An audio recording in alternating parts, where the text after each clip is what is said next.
The first time I traveled to Morocco, I was so out of my element that I knew I would have to return for some length of time in the near future to better understand the country and its people. From the moment I stepped off the ferry in Tangier, I was caught up in the country's cacophony of sights, sounds, colors, and smells.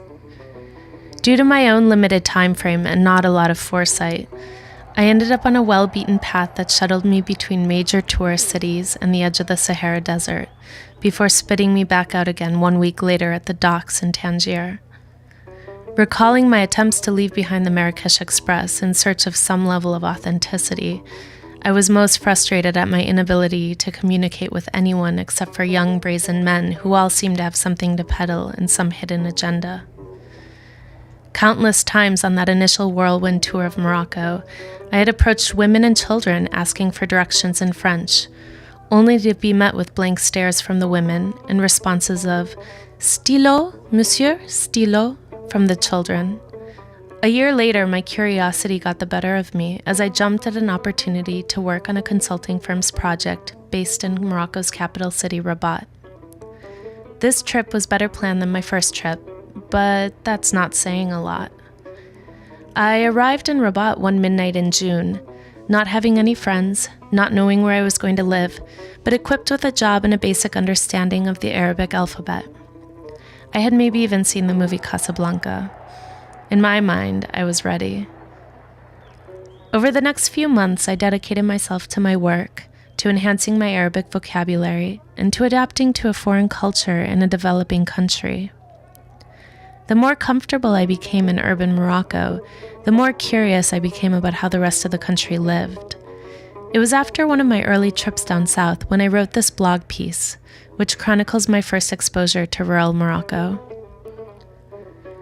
I heard them say it a few times and thought they were just pulling their Peace Corps village live-in savvy on me. "You live in Rabat? What a luxury. Wait till you get to the blood." Or another variation, "You mean you haven't been to the blood yet?"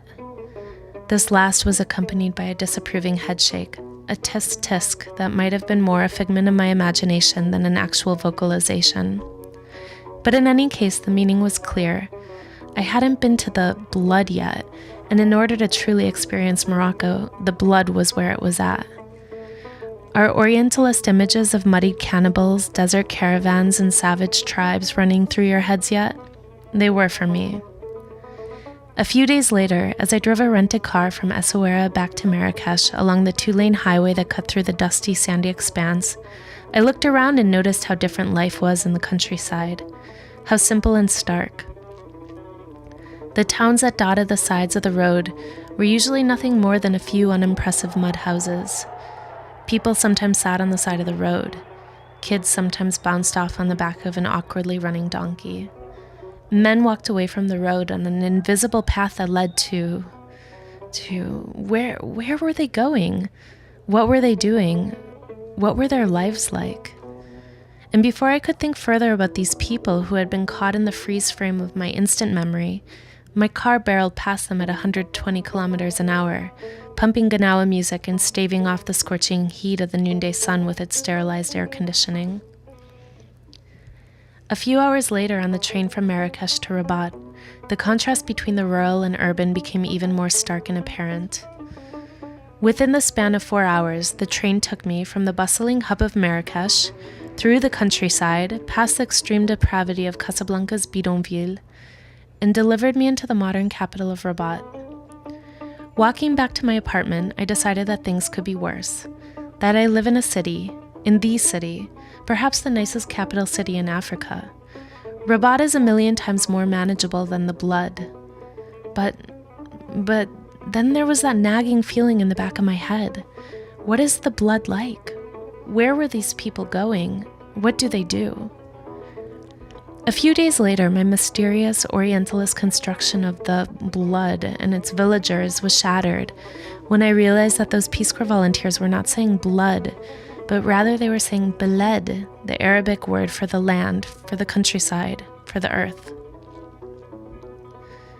Right after I wrote that blog post, I made my first trip to the beled, which ultimately marked an important turning point, as it was here that I fell in love with the carpets. Now, don't get me wrong, I had already been exposed to the carpets. In the few short months that I lived in Morocco, I had seen more carpets than I had ever seen before in my life. Brightly colored carpets lined the rose-tinted walls of Marrakesh's winding Medina streets.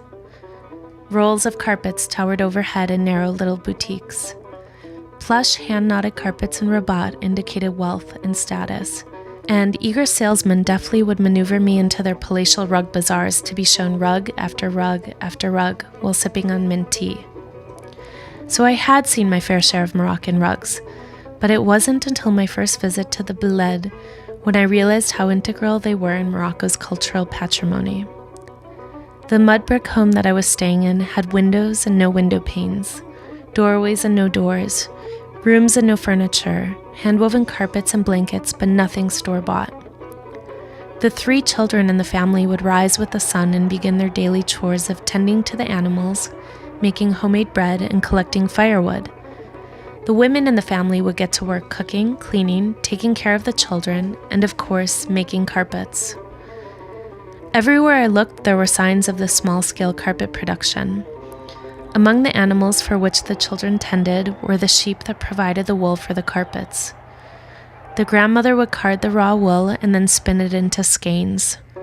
Drying from the courtyard clotheslines were spools of freshly dyed red yarn. Within one of the rooms were 2 bolts to which was attached a large wooden contraption, a loom I later learned. One wall of the room was piled high with blankets and carpets, all hand-woven by the female members of the family to provide insulation and heat throughout the cold winter months.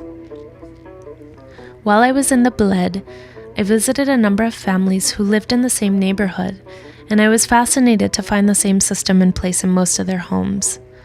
All of these families had sheep in their backyards, a loom in their kitchen, and a floor-to-ceiling stack of hand-woven carpets in their sitting rooms. Back in Rabat, I began to research the carpets further. It seemed that while Morocco is known for its many crafts, carpet weaving is the only craft produced solely by women. It is also one of the only crafts that is produced throughout the entire country. From what I saw in the countryside, it was no surprise that almost every adult rural woman has a loom in her home, and that most of these women have been weaving since they were young girls. As I considered this information, I struggled to understand how these rural women fit into the world of luxury boutiques and high-end bazaars that we are so accustomed to seeing in Fez and Marrakesh. What I discovered is that they actually do not fit into this world. Despite the high numbers of women weavers in Morocco, these women have very little mobility and access to the urban business world. Since they rarely leave their communities, the urban middlemen have taken advantage of the isolated nature of these women's social structure. The middlemen have gained control over the demand of carpets and are able to obtain the carpets for a fraction of what their market value should be. With the prices offered by these middlemen, the artisans are barely able to pay for their own materials, let alone receive compensation for their time and creativity. Ultimately, it was all of this that led me to start my own company, Kantara. Kantara, meaning bridge in Arabic, is a fair trade rug business that works directly with women weavers living in rural Morocco.